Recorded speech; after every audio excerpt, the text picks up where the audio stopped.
第90篇，頌主恩，永久不易。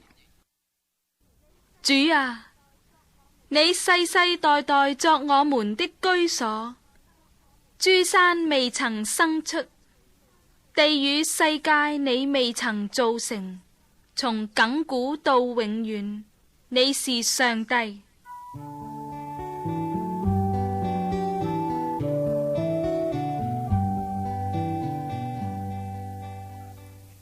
嘆人生，轉瞬即逝。你使人歸於塵土，說：你們世人要歸回。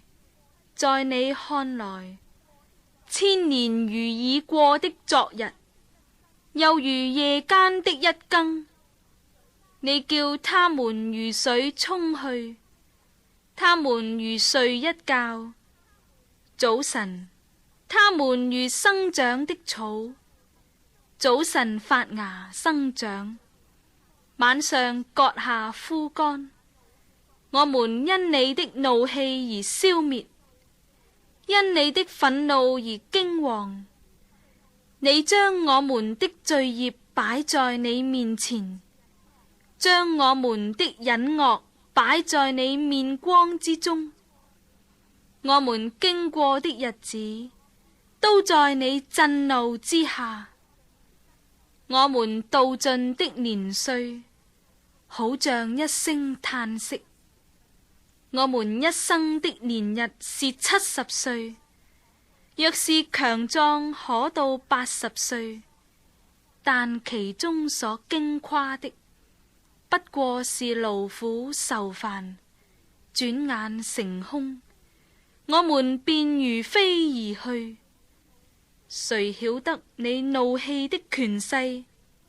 誰按着你該受的敬畏曉得你的憤怒呢？求你指教我們怎樣數算自己的日子，好叫我們得着智慧的心。耶和華啊，我們要等到幾時呢？求你轉回，為你的僕人後悔。求你使我們早早飽得你的慈愛，好叫我們一生一世歡呼喜樂。求你照着你使我們受苦的日子和我們遭難的年歲，叫我們喜樂。願你的作為向你僕人顯現，願你的榮耀向他們子孫顯明。願主我們上帝的榮美歸於我們身上。